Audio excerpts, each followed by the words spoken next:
very shortly. And we wanted Robert Byrd to come to Toronto. The film made a lot of noise at the Toronto Film Festival. And I got a plane for him to fly up there. And the ethics committee wouldn't let him. So,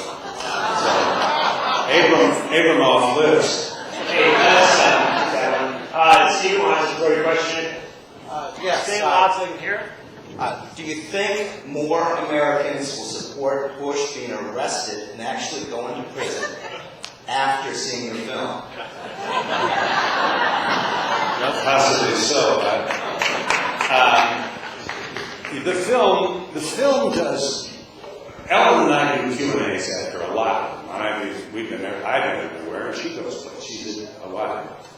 And the crowds are like this. And the next day, there's nobody there. And it's Saul Gierach is a great impresario. He said it all. If they won't come, you can't make them. And that's the nature of this game. This is more honest, though, than, what my short, unhappy life at MSNBC was politically motivated. This is different. Sorry to interrupt you. You should, most of these people know this story, but you ought to remind them when you went off at MSNBC. Well, I had a show at 8 o'clock on MSNBC.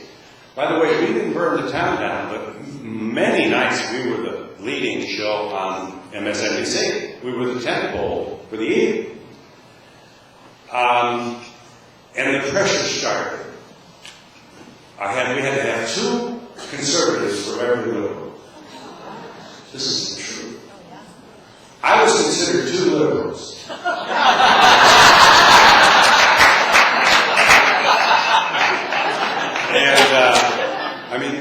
It is important to understand for all of us, and I guess I'm speaking to the choir and I don't want to insult your intelligence, but if we don't understand this, we will never understand. Every major metropolitan newspaper in this country supported this war.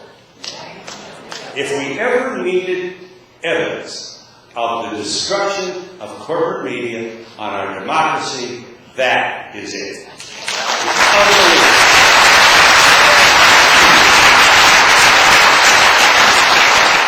Let us understand this.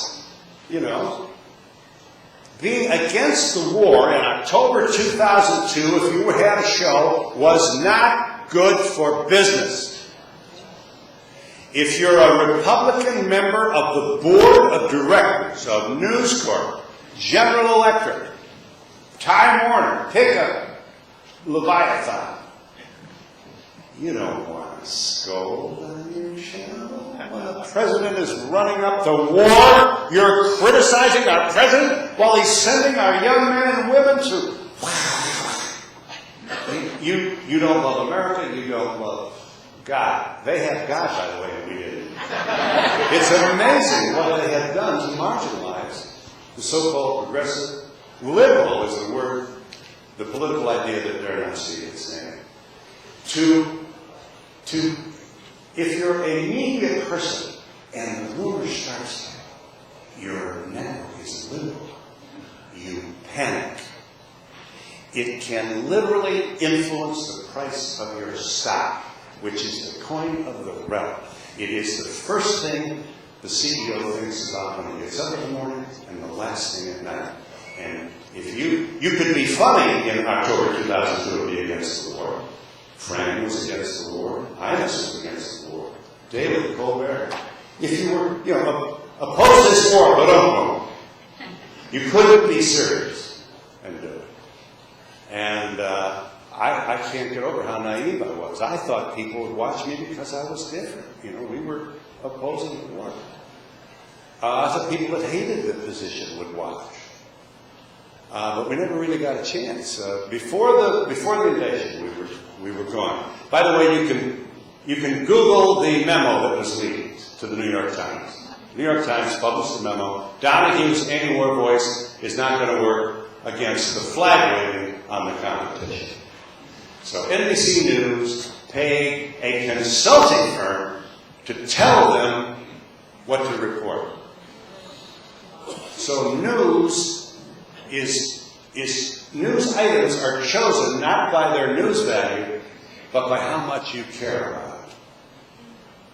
I mentioned earlier, I was watching Canadian TV, and the anchor guy said, "When we come back, Romania after Ceausescu."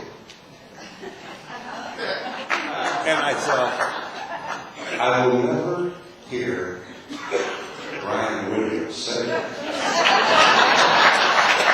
We are closing bureaus because there's no market for it. And there's no market for this.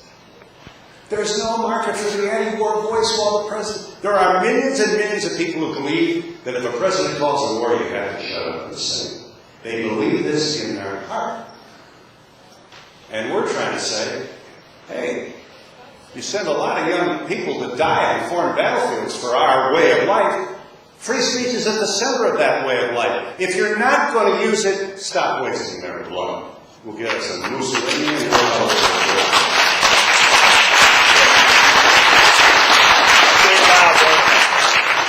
I got two questions. First, though, what happened to Nathan, the brother? Nathan is in around now, and he is back around as actors. Okay. And my second question is maybe addressed to this audience. We're still in that war, and we're still not getting coverage. What are we going to do about that? All right. Right.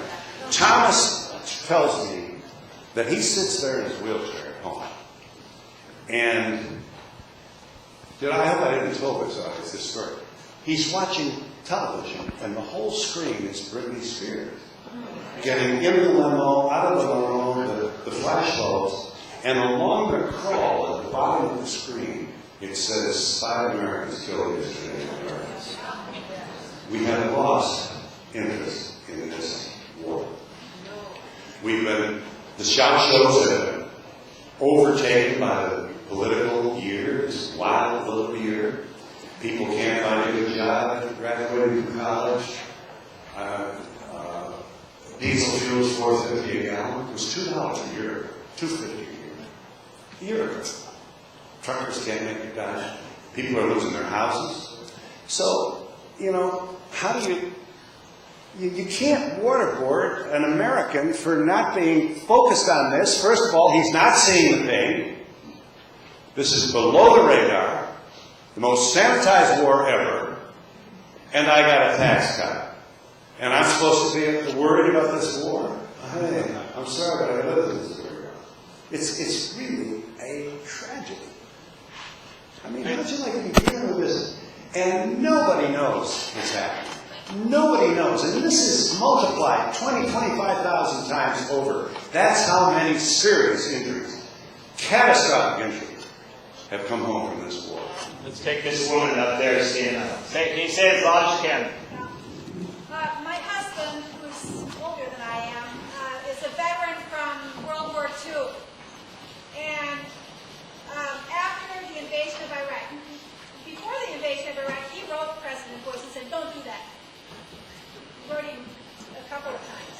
But after the invasion, he and many other vets went to their local VAs with post-traumatic stress syndrome brought up to the top, to the surface, by this invasion. And I would think that around the country that's so. They've had a great increase in the number of vets who are distressed. Yeah. And they're noticing. Yeah. I agree with everything you say. And it's worse. PTSD rises exponentially if you send a young person back to the battlefield for a third time. It really goes. These are the people coming home. They will become alcoholic. Not all of them, of course. But this is the crowd that will drink too much and beat up their girlfriends. This is a legacy that is going to rattle around this nation for the rest of this century. Yes, sir. I, through Veterans for Peace, got onto a website called DAV.org. It's Disabled American Veterans. It was formed after World War I. Very conservative organization. And if you weave through the site, there's a place where you can put in your zip code, and it'll show your representatives' voting record on disabled veterans issues. And if you map that to the people who supported the war and people who voted against the war, there's an inverse ratio. And people like Duncan Hunter, Darrell Issa have like a 20 or 30% rating. People like Bob Filner or the California senators have an 80, 90, or even 100% rating. Right. So the people who fought against the war are the ones most willing to come forward and support it. It's amazing. And the people who beat the biggest drum for this war wouldn't think of sending their own kids to fight. And the pretense, oh, the brave troops, the wonderful troops. These kids come home and the VA doesn't call them back. Right. Who are we kidding? Democracy, democracy. Less than half of us vote. I mean, the hypocrisy is, we're awash in it. It's like if we say it, it's true. Our brave troops. Democracy. And while this administration was chipping away at the bedrock of this nation, the American people stood mute, and so largely did its media. This is amazing. Let us take, I'm going to go, white-haired woman in the back row has got to get the question there. Stand up and say it as loud as you can. When I saw Senator Byrd break down the floor of the Senate after it was announced Kennedy's brain tumor, I said to myself, I want to send this man a note of appreciation for his service and his passion, and I forgot. I didn't do it.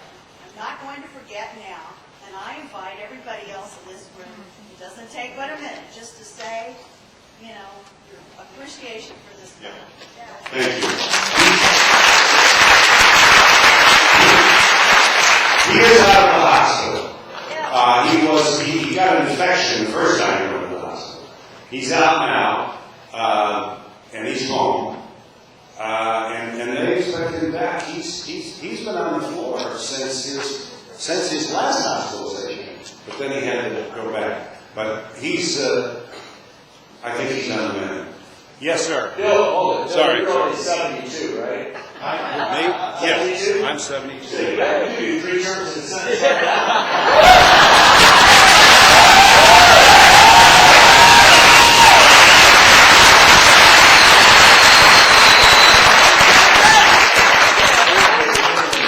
Take that guy in the back row and go. Say it loud so people can hear you. I too sympathize with the troops, but I wonder if it's really such a good idea to be always expressing such approval of these people who choose to go over and fight for the empire. Well, it's important to remember the mood of the nation after 9/11, and it continued to October 2002, which you saw this bumper sticker, White House Iraq group, talking points, so-called debate. Unconstitutional, by the way, and nobody seems to care.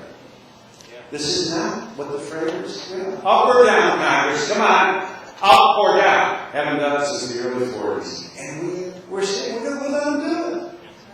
We let them get away with this. They're able to say, here, Mr. President, here's if you have to. And then if he goes and it doesn't work, they're going to say, well, you said we didn't hold it. So it's a CYA maneuver to avoid a third rail vote. I read an article once, a guy who went to Vietnam said, we didn't go to Vietnam because we love America. We went to Vietnam because we wanted to get out of town. Now, this is different. But I can understand Thomas Young's interest in Simon. He saw the president on the pile.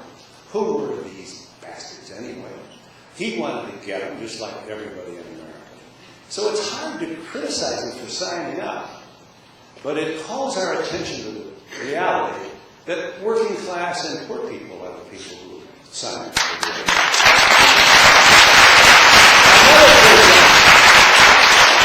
Next time we're going to draft the rich. The biggest principle of all. If your father could afford the lawyer, you didn't have to go to Vietnam. We have to stop that, sir. Okay, this woman right here. Thank you. Sorry. It's okay. I'm We're trying to work it out. So I am a filmmaker in Los Angeles. I'm sure a lot of us are trying to work in the same direction with the same goals that you have. Right. And when I hear that a movie made by Phil Donahue is having trouble finding distribution, that sends a shockwave through my body, and it tells me that we need to start fighting this war that we're fighting against, basically the greed and the money, and the way the greed and the money motivate everything in this country. And we need to find a legal recourse to say that airwaves and media are owned by us, at least a certain percentage of them, and that